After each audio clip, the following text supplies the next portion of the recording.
कितने साल की उम्र है, क्या है, आपको जो मेंटेनेंस दिया सही है गलत है, वो यहाँ एग्जामिन नहीं होगा, वो अपील में होगा। आपके जो ओरिजिनल ऑर्डर को चैलेंज करो, आप किया होगा उसमें डिसाइड होगा। सर आपने वारंटी इशू हुआ था क्या इंटून ऑर्डर से? यस मिलॉर्ड, वारंट इशू हुआ था because of non payment of maintenance milord.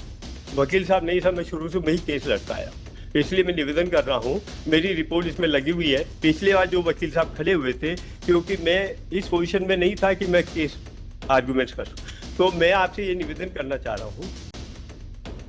ऐसा वी आर ए कैंसर मरीज, मेरे को आज बुलाया गया, मैं कैंसर मरीज हूँ, मुझे आज बुलाया गया था कि आपको तारीख पर आना पड़ेगा, मैं आ गया हूँ।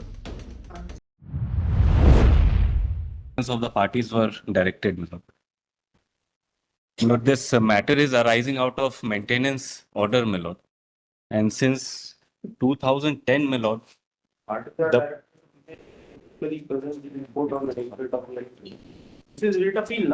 this is writ appeal, my lord, arising out of an order passed in my maintenance, my lord. Maintenance case. Appeal maintainable है क्या? My lord, 220,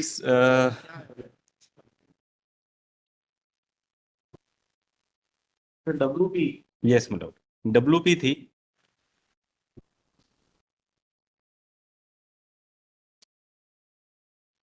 226 की पिटीशन फाइल हुई थी against issuance of warrant, my lord, because the husband, my lord, is not paying the maintenance, my lord, since 2010, my lord, despite several orders by the High Court and by the trial court, my lord. And, my lord, on false averment, my lord, stay has been granted, my lord, by this honorable court by order dated 7/10/23, my lord. And I have filed a vacating stay application, my lord. The false averment is that the wife is leading an adulterous life, my lord.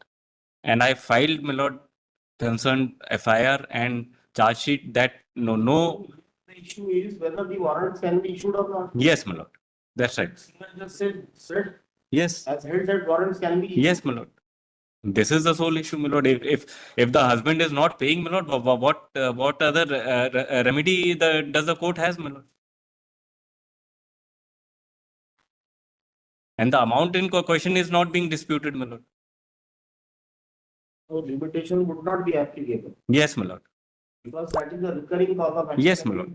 Very true, my lord. Very true. And that पिछली बार तारीख पर माननीय न्यायालय ने ये फरमाया था कि पत्नी इनकम टैक्स पेयर है अथवा नहीं, तो आपने फरमाया था कि अगली बार इसका जवाब पूछ के एडजुडिकेशन नहीं होगा, वो उसका एडजुडिकेशन नीचे हो गया है। नहीं सर, पूछा गया था और आपने जवाब के लिए समय। पिछले अदालत ने क्या बोला कि हमको जो लॉ मालूम है उसके मुताबिक हम चलेंगे। हाँ सर, तो अब जो आज जो इनकम टैक्स पेयर है सर, आपने वारंट के खिलाफ लगाया ना? नहीं सर, ये लगाया कि ये जो आप पेमेंट दिलवा रहे हैं ये इनकम टैक्स पेयर है। और जब 2005 आप कोई वकील साहब एंगेज करिए, वो ज्यादा लॉ समझ पाएंगे, आपको लॉ नहीं मालूम, आप फैक्ट्स की सर, मुझे तो माननीय न्यायालय ने जो फरमाया मेरे सामने, और आपने उसके लिए समय मांगा था कि अगर इनकम टैक्स पेयर है तो मैं पूछ के बताऊंगा। That is not the issue, whether she is an income tax payer or not. तो इनकम टैक्स पेयर होगा तो मुझसे 125 की पहली शर्त है सर। कराइए ना जो नीचे। नहीं, वो इन्होंने नहीं कराया, मेरे को तो साहब 498 का देखिए साहब, मैं ऑर्डर निवेदन कर देती। ट्रायल कोर्ट ने ऑर्डर कर दिया मेंटेनेंस, उसकी अपील होगी, फाइल करो आप। नहीं उसकी फाइल हो गई। उसके बाद 17/2/20 को माननीय उच्च न्यायालय ने एक ऑर्डर पारित किया श्रीमान एमपी गुप्ता साहब ने कि अगर आपने 498 का केस जीत चुके हैं। एक ही बार लास्ट बताऊंगा, otherwise you engage the council और will pass the order. We know what is the law. This is a writ appeal arising out of an order passed by the bench in a writ proceedings. Here you have challenged issuance of a warrant. That's all. That is the only issue here. Sir, मेरी 74 साल की, कितने साल की उम्र है, क्या है, आपको जो मेंटेनेंस दिया सही है गलत है, वो यहाँ एग्जामिन नहीं होगा, वो अपील में होगा। आपके जो ओरिजिनल ऑर्डर को चैलेंज करो, आप किया होगा उसमें डिसाइड होगा। सर ओरिजिनल अपील की अपील करने पर 7/7/2008 को वो निरस्त भी हो चुका, फिर वापस ऑर्डर हुआ। 7/7/2008 को मेंटेनेंस ऑर्डर माननीय जिला न्यायाधीश श्रीमान हरदा, उन्होंने उसको निरस्त भी किया है, उसके बाद वापस राइज हुआ है, इसलिए मैं निवेदन करना चाह रहा हूँ। फालतू बहस अपन नहीं सुन सकते, मुद्दे पे अगर बहस नहीं, मुद्दे की निवेदन करूंगा सर। आपने क्या क्या चैलेंज किया था वो देख लें अपन पहले तो। हाँ, देख लीजिए। अनिल सर क्या इसका क्या है सर कि रीट अपील तो पहले से पहले वो हुआ है। सब मत बोलिए, देखिए हमको इतना समय भी नहीं है और लॉ के मुताबिक डिसाइड करेंगे। हाँ सर। आपने वारंट इशू हुआ था क्या इम्प्रूव्ड ऑर्डर से? Yes, my lord. Warrant issue हुआ था because of non payment of maintenance, my lord. And the amount of maintenance has been determined by the High Court, my lord. उसकी high court ने order maintenance determine किया, उसकी कोई appeal नहीं करी इनने. So that order has attained finality, my lord. Now the trial court, my lord, calculated the arrears and directed him to pay within a certain period. He did not pay, and then thereafter, yes, this is the case, my lord. Yes, sir, my lord. जब मुझे Only payment- issuance of warrant, my lord. Sir, मुझे जब payment देना बनता है तब तो इससे पहले भी हो गया। इससे पेमेंट देना बनता ही नहीं था। उसके बाद आपने क्या किया? मैंने अपील की साहब, इसीलिए WP 7460 है। और उसके बाद WA जो अभी आया 138222, तो WA जो WP है 7460/22, उसमें श्रीमान जो ऑर्डर हुआ उसके बाद में मैं 138222 में आया। 138222 में आपने जो जवाब दिया है उसमें एक भी जगह ये नहीं लिखा पूरे जवाब में कि she is income tax payer. High Court's order is dated 17 और to उसमें 20, क्या my लिखा है lord, बताइए साहब। at page 34 of the writ petition. Clause देखें आप। Writ petition का, my lord? Yes. ये प्रिंसिपल जज फैमिली कोर्ट के ऑर्डर को चैलेंज कर रहा है। Yes, my lord. ये मेंटेनेबल नहीं है। Yes, my lord. यहाँ रिट में मेंटेनेबल है क्या? सेक्शन 19 में आएंगे ना? सेक्शन 19 में अपील जी एक्ट में। जी पहला तो ये गया जी सिंगल जज ने प्रेयर नॉट ग्रांटेड, जी। Prayer has not been granted, then another prayer is कोई प्रेयर ही नहीं, वारंट को सर्टिफाइड करने की कोई प्रेयर नहीं है। जी देखिए नहीं, वारंट को सर्टिफाइड करने के लिए प्रेयर दिए साहब कि यह गलत किया गया। बड़ा निवेदन कर देता हूँ मैं, निवेदन अब ये सुन रहे हैं फाइनली, अब इसके बाद रिटर्न नहीं होगा ये। नहीं, मैं निवेदन ऐसा है साहब, वी आर ए कैंसर मरीज। मेरे को आज बुलाया गया, मैं कैंसर मरीज हूँ, मुझे आज बुलाया गया था कि आपको तारीख पर आना पड़ेगा। मैं आ गया हूँ।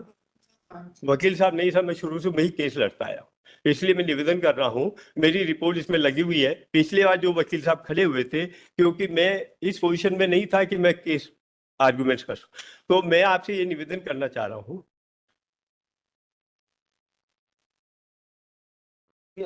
वारंट चैलेंज नहीं किया है मेलोड इनने। 13(2) का भी ऑर्डर देख लें। 13(2) के ऑर्डर में इनने सिर्फ टाइम मांगा था कि हमको चैलेंज करने के लिए, कि हमको रेट पिटीशन में चैलेंज करना है। वो रेट पिटीशन फाइल करी कि नहीं करी ये भी ये नहीं बता रहे। उसी बेस पर माननीय न्यायालय ने, उच्च न्यायालय डीवी ने हमें स्टे दिया सर, किस बेस पर कि ये पैसा देना नहीं बनता है, अभी इस पैसे को रोका जाए। तो जब एक बार स्टे हुआ, वो किस लिए किया गया था? इसीलिए किया गया, पैसा देना नहीं बनता था। ये तो ऑर्डर माननीय न्यायालय भी कर देता कि पैसे दे दो। 13(2) order milord is at page 17 of the writ petition. आज 10 तक ऑर्डर देंगे, अपील को कुछ ऑर्डर था ना? मेलोड इंटरिम रिलीफ ग्रांट करी थी milord on false averment मेलोड।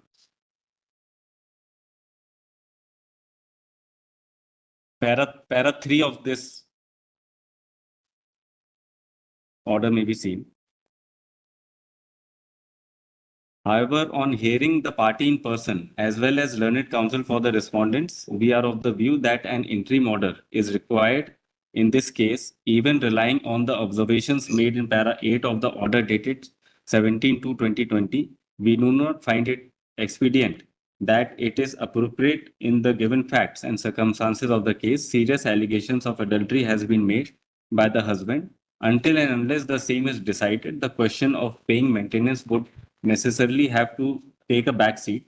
More so, the liberty that the order could be modified by stopping the payment of maintenance also, in our considered view, is inappropriate.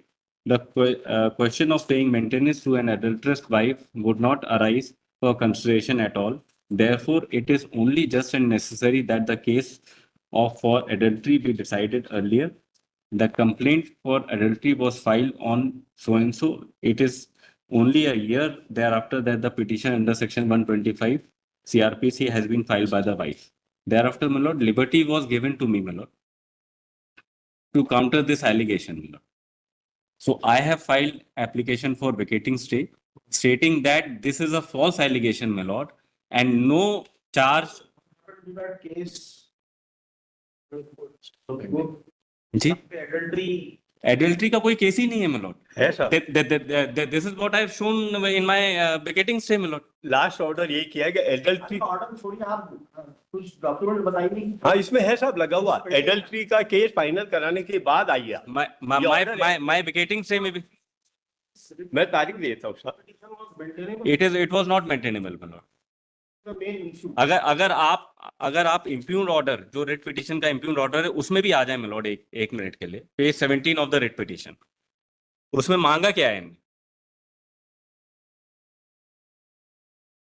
Page 17 of the rate petition, effective proportion पढ़ रहा हूं milord, आइए number 5।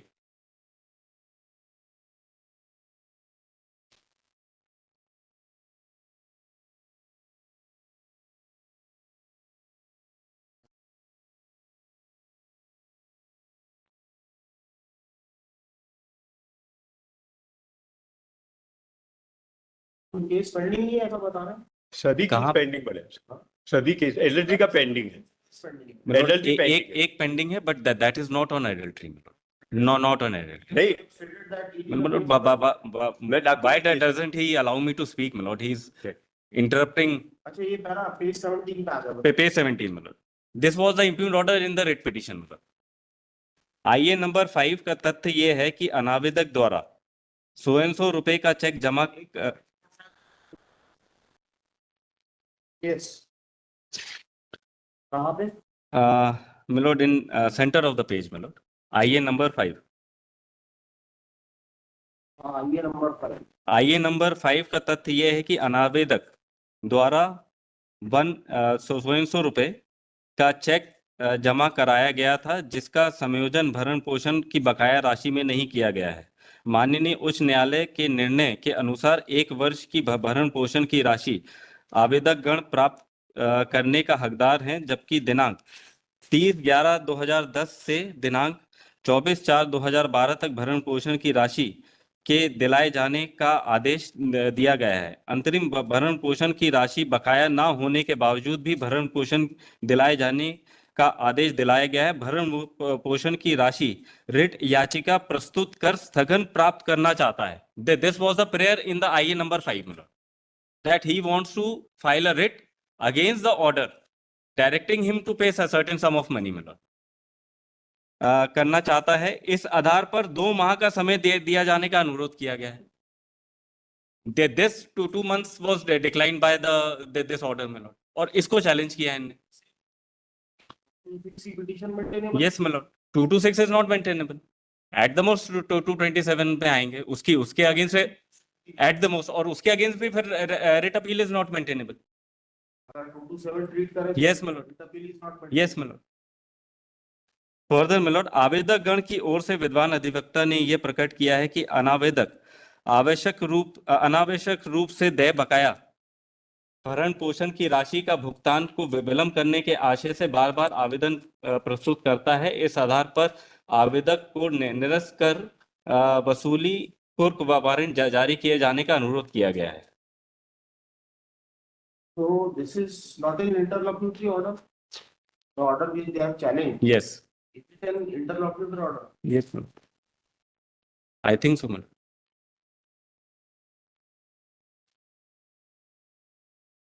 An appeal shall lie from every judgment or order.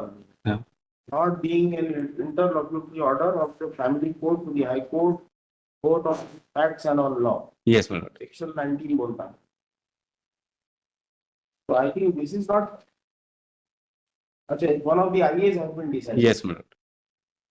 So in any Nee, but only prayer in the IA was that he wanted 2 months time to challenge the main order in the writ petition, my lord. That's all.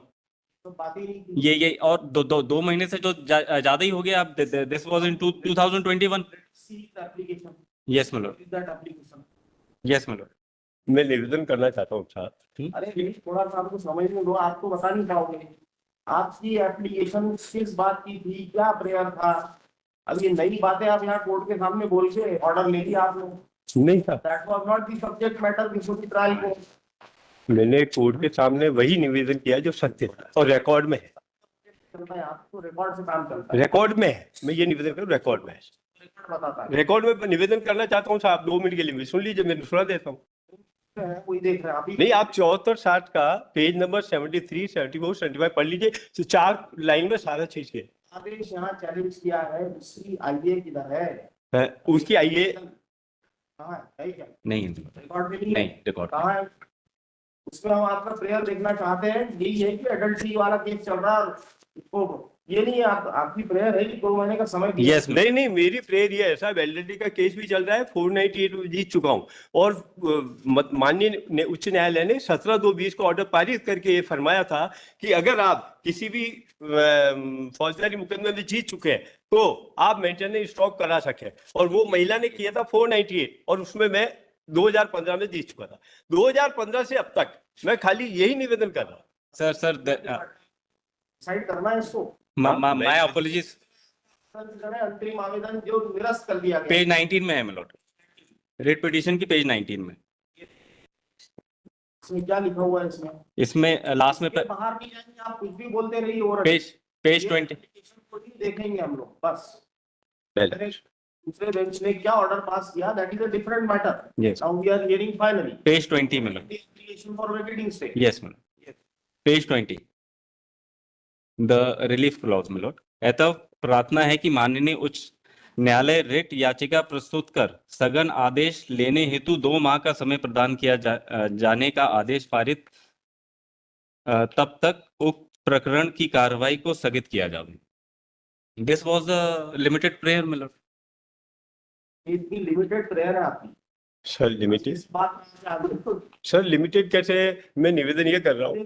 कोई appeal नहीं सुन रहे हैं, आप पूरी appeal नहीं सुन रहे हैं। ठीक, एक आवेदन निरस्त होने के बाद आपने रिट लगा दी, वो भी 226 में मेंटेनेबल ही है actually, it is only 2 to 7। सब माननीय न्यायालय ने एक्सेप्ट किया और मुझे स्टे दिया, और सुन के स्टे दिया, और डीबी से द्वारा ही दिया गया। एक सेकंड, ऑर्डर। अरे एक निवेदन साहब, मैं निवेदन ये कर रहा हूँ कि मेरी जो 74-60 में मेरी एप्लीकेशन है, जिसके विरुद्ध में वापस WA में WP पहले की है, WA जिसके विरुद्ध यहाँ है उसी के बेसिस पे डिसाइड होगा सर। तो 74-60 मेरा बेसिक है, क्या हुआ। WP 74-60 कहाँ है? वो लगा नहीं है, वो इसमें लगा हुआ है।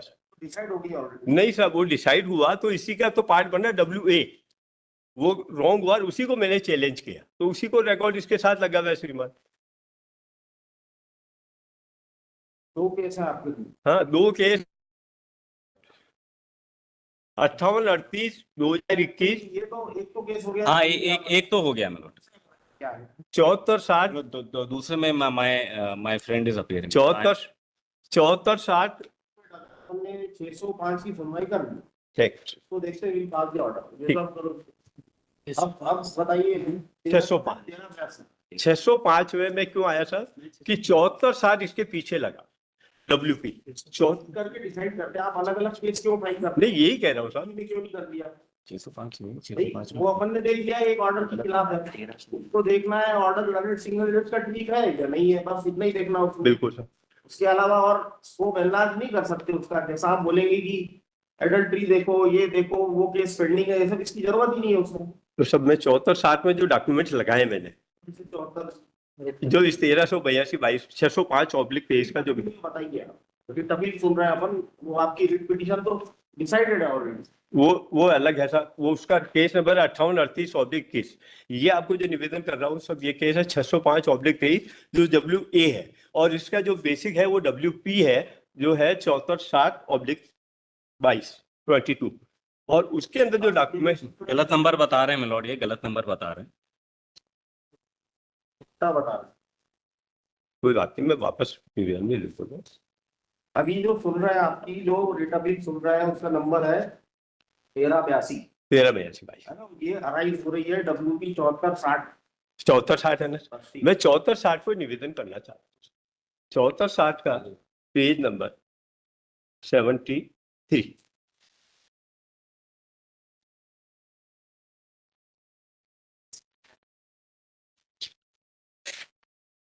सॉरी 75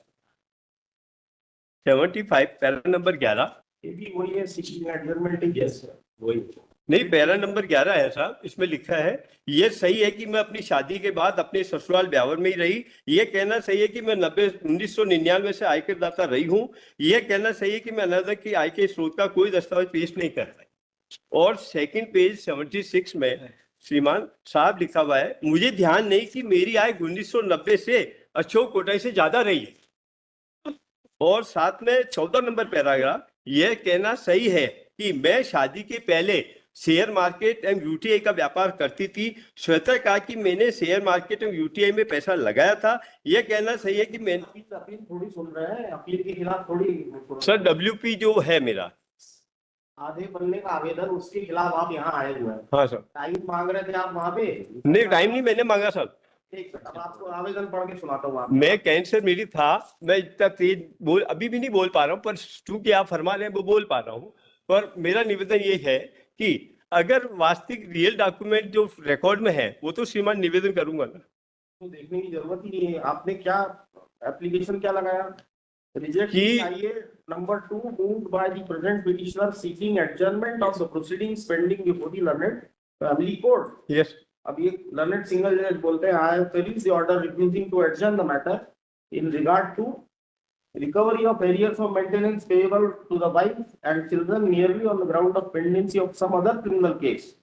तो आपको टाइम देने से इनकार कर दिया, बस उसके खिलाफ आप यहाँ आ गए। ये पहले का ऑर्डर है। पूरे अलग अलग फैक्ट्स बता रहे हो, तो आपको टाइम सही दिया, सही रिव्यूज किया कि नहीं किया, इतना देखना है हमको बस। हाँ, वही तो निवेदन मैं कर रहा हूँ।